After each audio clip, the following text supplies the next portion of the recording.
Jóvenes, entonces continuamos nuestra faena de hoy. Esta es la segunda hora de clase. Recuerden que falta una tercera. Aquí vamos a trabajar con este material que se va a llamar videoclases de microeconomía.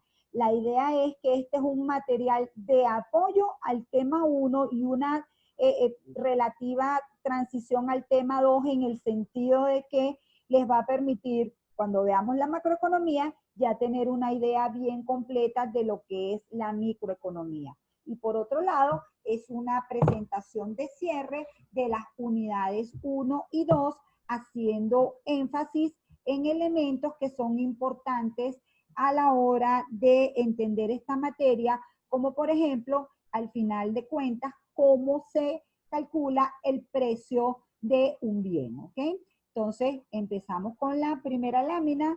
La primera lámina entonces es un esquema en el cual tenemos la microeconomía y todo lo que está asociado a la microeconomía. ¿Okay? Entonces empezamos desde aquí y hacemos como las agujas del reloj. Desde lo más general, el concepto de la microeconomía estudia comportamiento de agentes económicos y de mercados donde interactúan. Ahorita vamos a ver el circuito económico solamente con estos dos agentes, las empresas y los hogares y los mercados en los que ellos interactúan, que esos mercados son el mercado de bienes y servicios y el mercado de factores productivos, concretamente el mercado del trabajo, ¿ok? También la microeconomía entonces está asociada al mecanismo de mercado que es eficiente para asignar la mayoría de los recursos, ¿verdad? Para asignar los recursos, perdón, para la mayoría de los bienes, lo que acabamos de ver ahorita. Un sistema donde oferentes y demandantes actúan libremente en la mayoría de los mercados y eso genera eficiencia. Entonces, esa eficiencia aquí la vemos.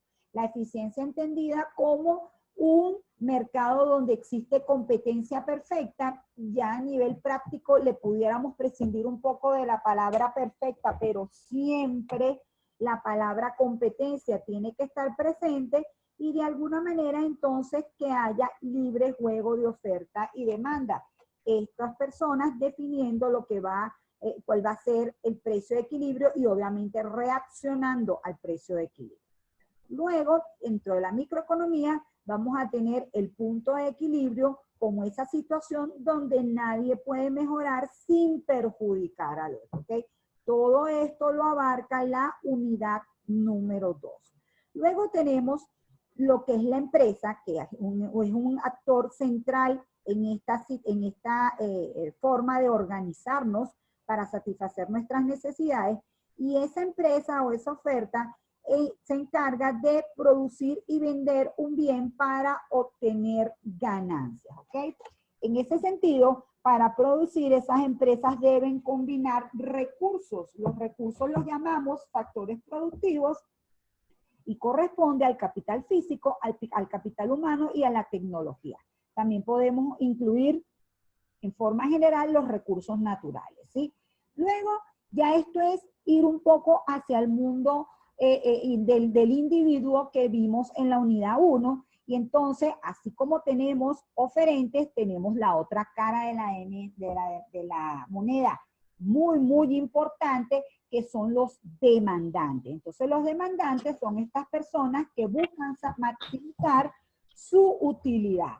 Maximizar su utilidad significa satisfacer sus necesidades de bienes materiales, ¿ok? Estos individuos, recuérdense que todos como individuos nos encontramos siempre en que tenemos que elegir los bienes que vamos a consumir, porque lamentablemente estamos en una situación donde para las necesidades ilimitadas los recursos con los que contamos son escasos, ¿ok?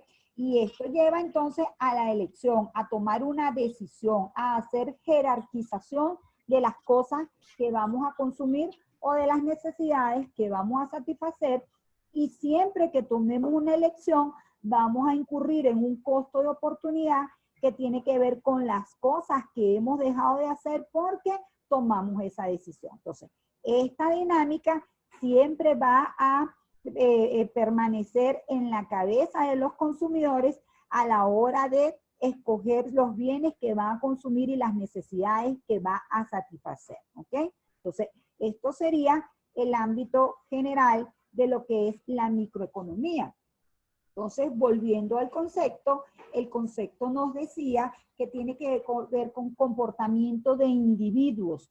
Los individuos los vamos a agrupar en estas dos secciones que están aquí. Por un lado van a estar los hogares, que son esas personas que comparten una renta, y aquí vamos a incluir todas las necesidades, o sea, todas las personas satisfaciendo sus necesidades de bienes y servicios. Del otro lado vamos a tener a las empresas, el otro actor o el otro individuo, el que queremos ver su comportamiento es la empresa.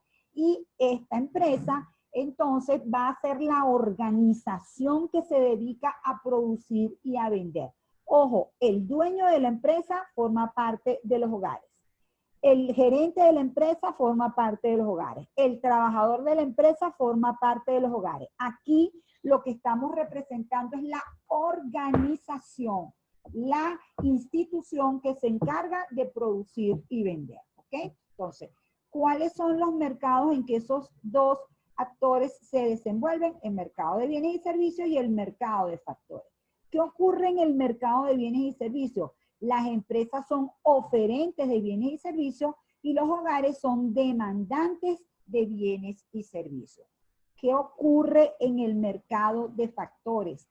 Los hogares ofrecen su recurso, que es la mano de obra, y las empresas demandan, necesitan esa mano de obra para incorporarla al sistema productivo, ¿ok? En ese sentido, joven, importante que vean esto que está aquí, se genera una corriente de bienes y servicios y una corriente de dinero. ¿Por qué existe una corriente de bienes y servicios y una corriente de dinero? Bueno, porque resulta que ya nosotros no trabajamos con trueque desde hace bastante tiempo ya, ¿verdad?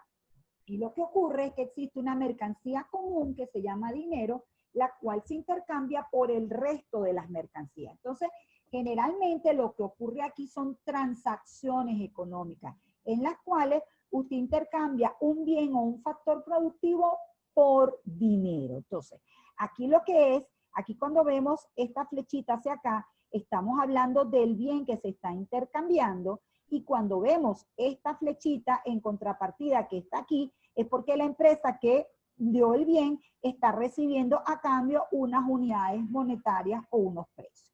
En este mundo microeconómico se resuelve qué producir, cómo producir y para quién, como ya lo vimos, ¿ok? Y todo mercado va a tener estas características, una oferta, una demanda. Interactuando oferta y demanda se va a obtener un precio y una cantidad de equilibrio. Este precio es estos precios que están aquí, ¿sí? Son los precios de los bienes y servicios y que están ordenando esta situación. Del otro lado vamos a tener el mercado de factores productivos. El mercado de factores productivos en el mercado de trabajo, no lo puse aquí, lo pude haber cambiado, lo haré después.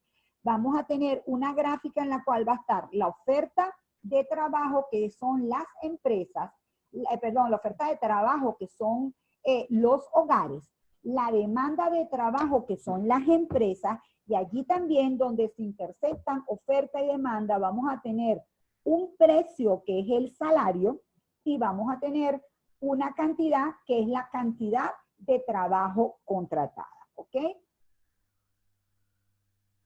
Recuerden entonces, ya yo les dije que en la economía se responden las tres preguntas. El qué producir tiene que ver entonces con los gustos de los consumidores y los bienes que tienen los precios más atractivos. El cómo producir tiene que ver con el costo del capital y del trabajo. Y el para quién, con las personas que tengan las unidades monetarias para producir esos bienes y servicios. Para incluirnos o irnos al mundo de la empresa, yo voy a asumir que aquí nadie ha visto ningún concepto de contabilidad y que entonces nos hace falta hacer esta primera lámina de aproximación a lo que son los conceptos de contabilidad que se manejan en una empresa, ¿sí? Entonces, lo primero es que es la contabilidad, es simplemente hacer registros, ¿verdad? Aquí dice registro sistemático. ¿Qué significa eso? Que el registro se hace siguiendo un método y unas reglas determinadas. ¿Qué registra la contabilidad? Toda la información de todo lo que ocurre con los ingresos, con los gastos, con los activos y con los pasivos de una empresa.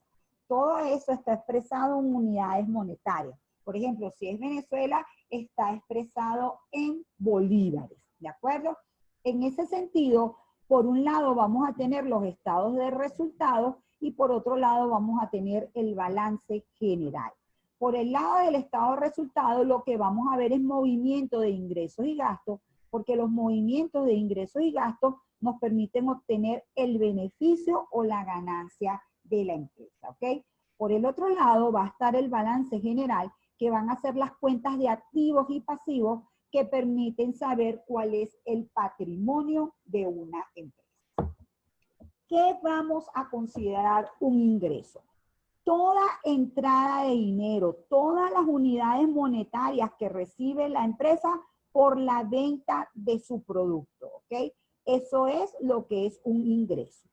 Hay otro tipo de ingresos que se llaman rentas y que están asociados a cualquier posesión de activo financiero que usted tenga. Por ejemplo, una cuenta de ahorro es un activo financiero y usted recibe un ingreso por esa cuenta de ahorro que se llama intereses. Eso es lo que nosotros llamamos una renta en este contexto, ¿de acuerdo? Pero fíjense que no se le dice ingreso, sino se le dice más bien renta, porque está asociado a activos financieros. En cambio, a una empresa, su ingreso siempre va a estar asociado al dinero que recibe por la venta del producto del bien. Luego está una partida de gastos, que en vez de ser una entrada de dinero, es una salida de dinero. ¿Y por qué saldría dinero? Bueno, sale dinero para pagar algún bien o servicio que haya necesitado la empresa o que haya comprado la empresa, ¿sí? Al final el beneficio va a ser la diferencia entre el ingreso y el gasto.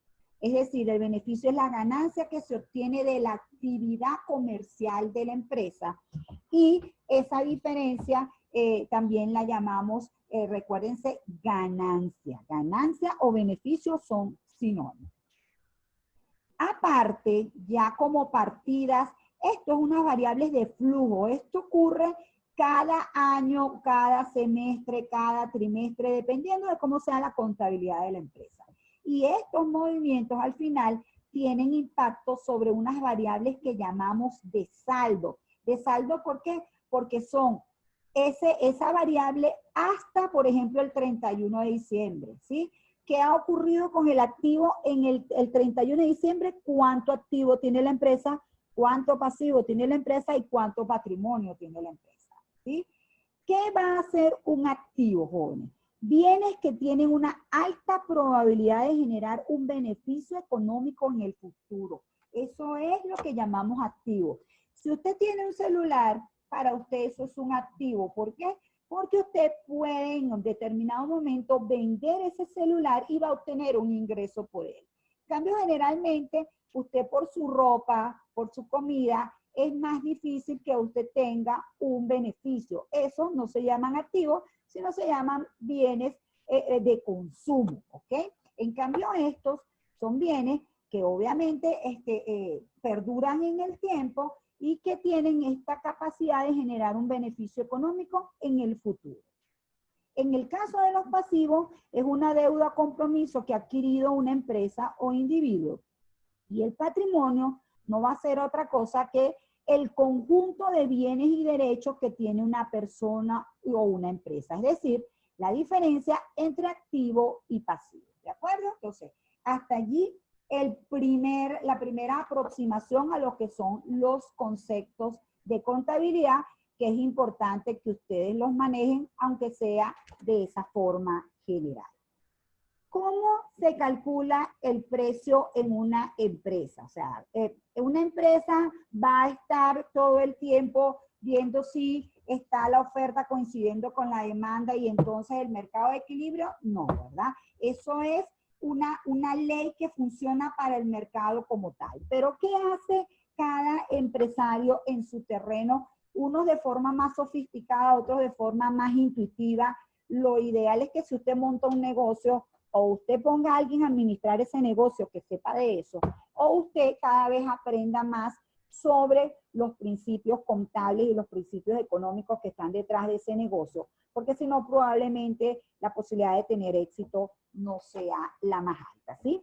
Entonces, un precio, ¿qué es? Un precio, acuérdense que es ese intercambio de dinero que usted va a hacer por el bien que va a vender. O sea, el precio es ese dinero que usted va a recibir por la venta de ese bien. El precio por unidad o el precio unitario obviamente tiene que ver con el precio que cuesta cada unidad. Ese precio, ¿cómo lo va a definir? Usted lo primero que trabaja es con sus costos medios por unidad, ¿ok? A eso le suma sus costos fijos por unidad y usted calcula un margen de ganancia que usted considere que es el mínimo o el apropiado o el que usted espera obtener por el bien el que usted está, ¿cómo se llama? Vendiendo. Ese margen de ganancia lo establece el empresario dependiendo de su experiencia y de la reacción de la demanda a los cambios en el precio. Por eso es que vimos el tema de la elasticidad, porque tampoco por más posibilidades que usted tenga de poner el precio, usted puede poner el precio que quiera, porque si usted pone un precio muy elevado, probablemente la caída en su demanda sea tan alta que usted termine perdiendo, ¿ok? O generando, generando pérdidas, es decir, que sus gastos sean mayores que sus ingresos.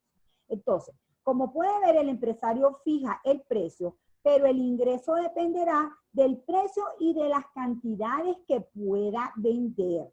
Si fija un precio muy alto y los demandantes no valoran tanto su producto, la caída de las ventas hará insostenible el precio. Les repito, es una decisión de la empresa donde fija el margen, me quiero ganar el 20, el 30, el 40%, ¿verdad?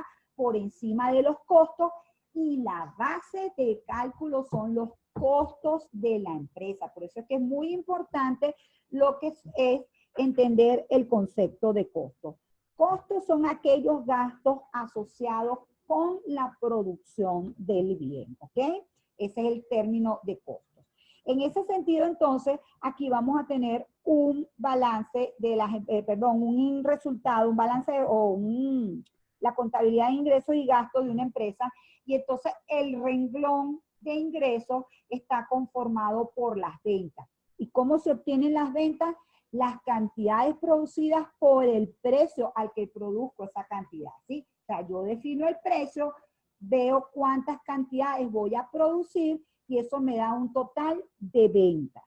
A eso le tengo que restar el costo de ventas, que básicamente es una variable que se llama costos variables. Los costos variables son aquellos costos que están íntimamente ligados con la producción del bien. Ahorita vamos a ver más detalles sobre esos conceptos, ¿sí? Y voy a obtener una variable resultado que tiene que ver con la variación de existencia. ¿Qué significa esto de la variación de existencia? Bueno, puede ser que yo haya producido 100 unidades, pero nada más haya vendido 50. En ese sentido, las otras 50 unidades van a formar parte de mis inventarios, ¿ok? Pero puede pasar al revés. Puede pasar que yo haya producido 100 unidades y haya vendido 150, en cuyo caso tuve que recurrir a mis inventarios para poder completar ese monto de ventas, ¿sí? Por eso es que las ventas incluyen lo que pase con la variación de existencia, ¿ok? Finalmente, el margen de la empresa, ¿cuál va a ser? Va a ser la diferencia de los ingresos menos el costo de venta. Eso me va a dar el margen bruto o la ganancia bruta. Luego hay otro tipo de costos que los vamos a llamar costos fijos, que también son salidas de dinero, pero que no están tan íntimamente relacionadas con el bien que estoy produciendo. Estamos hablando de los gastos de venta o gastos de representación, gastos administrativos y generales, todo lo que le tengo que pagar yo, por ejemplo, al que me administra la empresa, todo lo que tengo que pagar por gastos de que alguien me lleve la contabilidad, todo este tipo de cosas. Si he adquirido un préstamo, tengo que pagar intereses por ese préstamo. Todos estos también son gastos. Entonces, la diferencia entre las ventas y el total de los costos, no solamente los costos variables, sino los costos fijos, me permite obtener lo que llamamos beneficio o pérdida antes del impuesto sobre la renta. ¿Cómo va a ser un beneficio? Siempre que las ventas sean mayores que todos los gastos. ¿Cómo va a ser una pérdida? Cuando los ingresos son menores que todos los gastos, ¿ok? Lo que sigue en ese ejercicio fiscal de ese año es que yo tenga que pagar impuestos al sector público, ¿verdad? Al gobierno. Entonces, esos beneficios, yo le resto los impuestos. Obviamente tienen que haber sido positivos para que yo pague impuestos. Si tengo pérdidas, no pago impuestos. Y voy a obtener finalmente mi resultado neto o mi ganancia neta, ¿ok? O sea, esto es lo que termina ocurriendo en la administración de la empresa, y aquí es cuando usted definitivamente termina de saber si ganó o perdió, si sobre todo, lo más importante, si sus ganancias aumentaron con respecto a periodos anteriores o no. Entonces, en ese sentido, para el empresario, así trabaje de la manera más intuitiva que lo haga, todo es un asunto de ver la evolución del ingreso, la evolución de los costos y la evolución de los beneficios, ¿ok? Entonces, hay como unas reglas generales que tienen que ver con lo siguiente. Así como en el caso del individuo, nosotros vimos que las decisiones de cuánto consumir se toman en el margen, la empresa también toma la decisión de cuánto producir en el margen. ¿Qué significa eso del margen? ¿Quién se acuerda? ¿Alguien se acuerda de la decisión que se toma en el margen? ¿Alguien de los que ya hizo el foro y ya lo respondió muy bien el foro? ¿Qué es lo que tomó en cuenta al margen?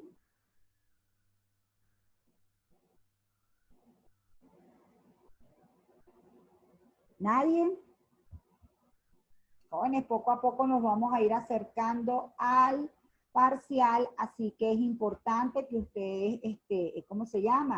Le hagan un seguimiento a esta materia, si no después se les va a hacer durísimo estudiar esta materia de un día para otro, ¿ok?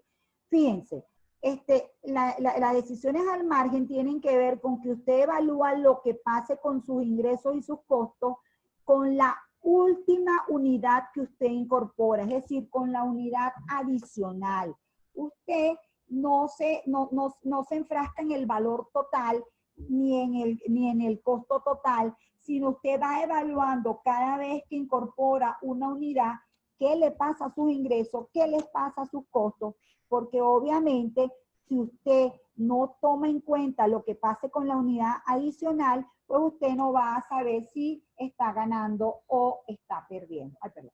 Entonces, en ese sentido, la empresa toma la decisión en el margen, igual que lo hace el individuo. En otras palabras, evalúa el ingreso y el costo de la próxima unidad. Entonces, ahora sí vienen estas reglas de oro que les decía. Si el costo de unidad adicional está por debajo del precio, puede producir esa unidad porque el precio le cubre los costos de esa unidad adicional. Cuando el costo marginal se iguala con el precio, allí obtiene su máxima ganancia. Un concepto de costo marginal que vamos a ver ahorita, tiene que ser igual al precio para que se obtenga la máxima ganancia. Si el precio no cubre el costo marginal de esa unidad adicional, no debería producirla. Es decir, en este punto empieza a perder beneficios, ¿ok? O sea, sí puede operar, pero no está maximizando sus ganancias.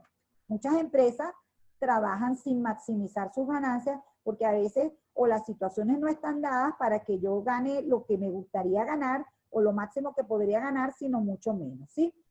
Importante esta parte que está aquí. El punto mínimo al que puede operar una empresa es cuando el costo variable medio sea igual al precio del bien. Si el precio no permite ni siquiera cubrir el costo variable medio, la empresa debe cerrar.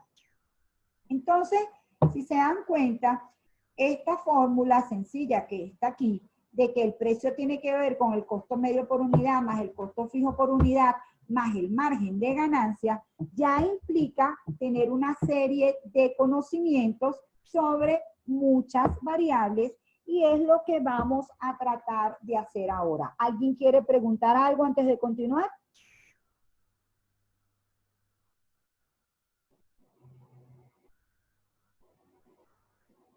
¿Alguien me dice si estamos vivos? ¿Todo bien? Profe. Sí, estamos vivos. Dime, Adrián. Tengo una duda. Cuéntame. Creo que tengo conexión inestable. No escuché nada. Profe.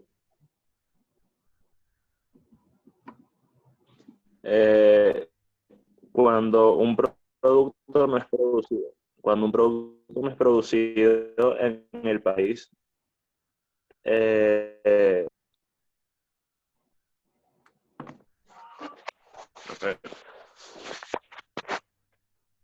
Creo que vas a tener que hacerme la pregunta por el chat, mi amor, porque no tienes, creo que tú tampoco tienes conexión y no te oigo lo que quieres preguntar, ¿sí?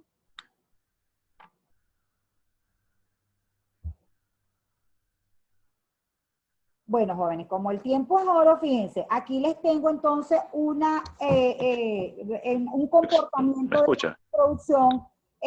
Voy a preferir por el tipo de pregunta que me vas a hacer que me la hagas por el chat, mi amor, ¿oíste? Porque me va a sacar mucho del tema por lo que estoy viendo. Házmela por el chat, ¿sí? ¿Está bien?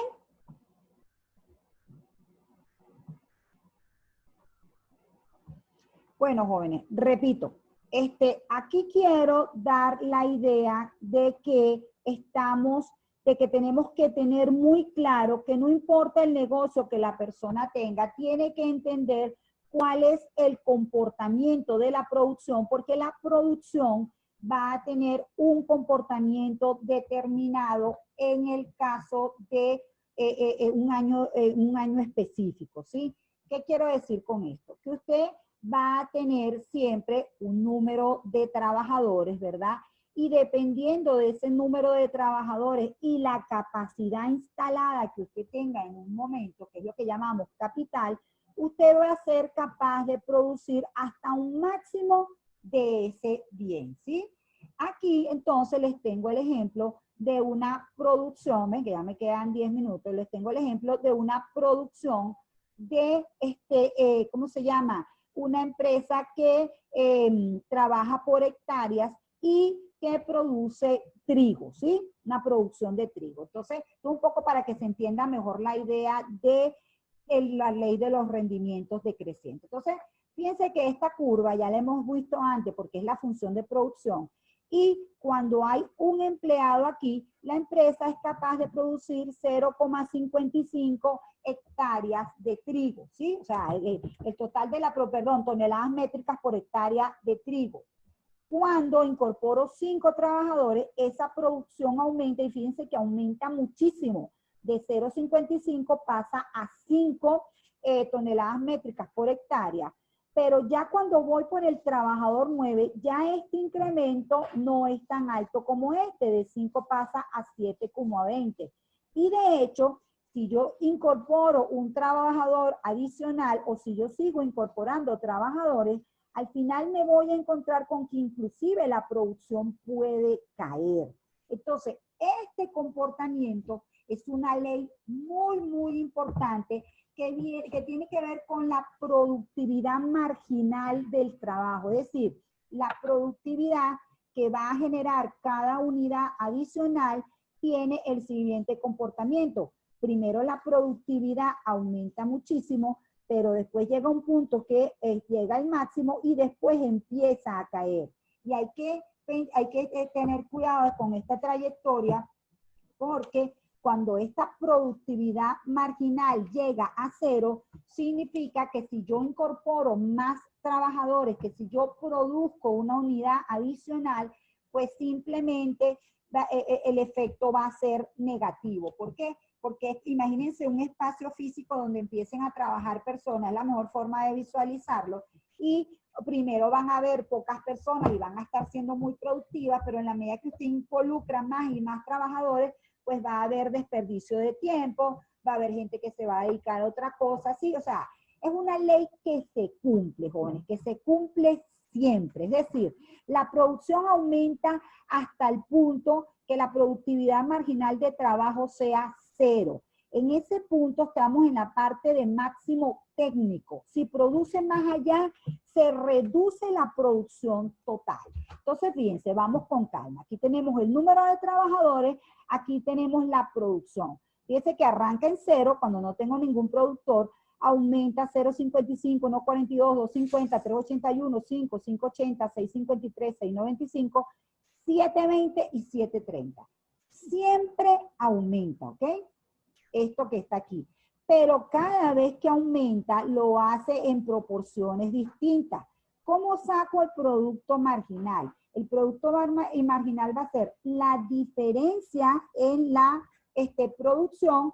Aquí se me faltó el factor trabajo. Cuando aumento el factor trabajo, ¿sí? Es decir, si yo quiero pasar de 0 a 0.55, tengo que contratar un trabajador. Si quiero pasar de 0.55 a 1.42, tengo que contratar 2 trabajadores. Eso significa que la productividad primero era 0.55 y ahora 0.87. Fíjense que este valor sigue subiendo hasta el trabajador 5. Es decir, hasta el trabajador 5 estoy en esta trayectoria que está aquí, en la cual soy capaz de generar mayor productividad con cada unidad adicional. Obviamente me conviene seguir produciendo. Luego llega un momento donde ya el rendimiento es decreciente. Todavía me conviene seguir produciendo, ¿verdad? Porque estoy en esta fase donde sigo aumentando la producción. Y de hecho esta va a ser la fase donde voy a ser capaz de obtener las mayores ganancias. Los vamos a ver cuando veamos los costos.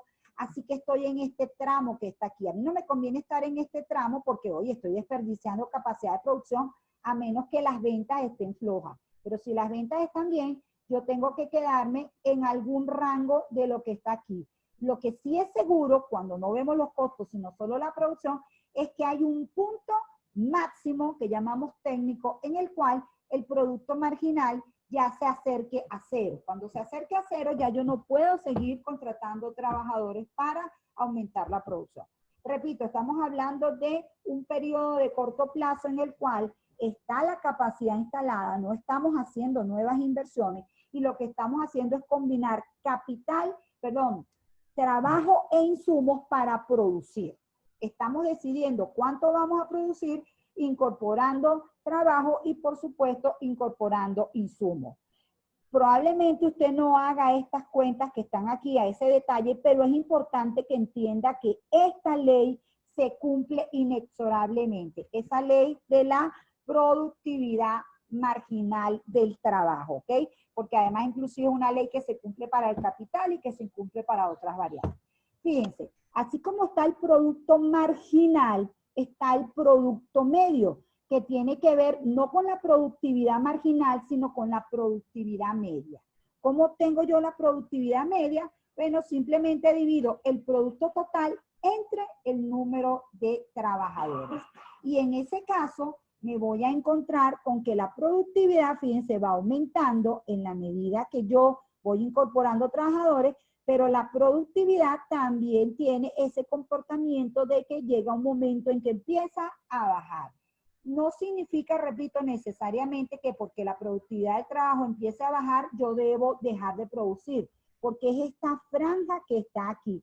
Lo que sí significa es que tengo que tener cuidado en qué lugar de esta franja me voy a ubicar y que además me estoy acercando al punto máximo o punto técnico. ¿Está claro? Esto es un concepto bastante general de la economía, pero es importante entenderlo. Otro elemento que es el que más le importa al empresario, tiene que ver con los costos, ¿ok? Entonces, en ese sentido, en el corto plazo, se hace una distinción entre costos fijos y costos variables de suma importancia para entender la evolución de la producción. Por un lado, vamos a tener los costos fijos, que son los costos que no dependen del nivel de producción. Produzca usted 0 o produzca 400, usted va a tener esos costos de producción. Estamos hablando del costo del edificio, de la maquinaria, del aire acondicionado, del alquiler del local, de los servicios básicos, de la depreciación, ¿sí? Hay una serie de costos que eran los que ustedes vieron del lado de los costos distintos al costo de venta, que son costos en los cuales va a incurrir la empresa, produzca 0 o produzca un determinado nivel. En el caso de los costos variables, son costos que dependen del nivel de producción. Estamos hablando, perdón que los costos de insumos no están aquí, aquí estamos hablando de los insumos y de la mano de obra, porque efectivamente para usted producir cada unidad va a tener que utilizar más insumos y más mano de obra, ¿de acuerdo? Esos serían los costos variables. Y los costos totales de la empresa, entonces corresponde a la suma de los costos fijos más los costos variables, ¿ok? En ese sentido, una gráfica que siempre nos va a ubicar es que el costo fijo es una recta que corta con el eje de las abscisas o el eje de las Y. ¿Por qué? Porque en la gráfica de costos fijos, costos variables y costos totales, de este lado va a estar la producción y de este lado va a estar los costos. Obviamente a mayor producción, mayor costo, pero los costos fijos van a ser siempre los mismos. En cambio que el costo variable arranca de 0 porque aquí no se produce nada y en la medida que usted va aumentando la producción, esos costos variables van subiendo. Entonces, el costo total a su vez es la suma de este costo fijo más este costo variable que está aquí. Por eso es que el costo total nunca arranca de 0, sino que arranca a partir del costo fijo y después va creciendo en la medida que crece el costo variable, ¿ok?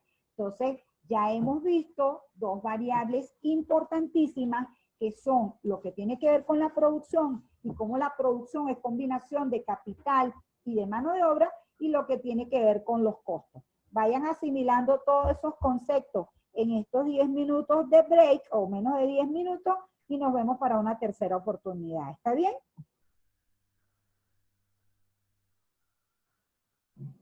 Me trataron de leer la pregunta. Ups, creo que no voy a poder leer la pregunta porque me queda menos de un minuto. Dime la pregunta por WhatsApp, por favor.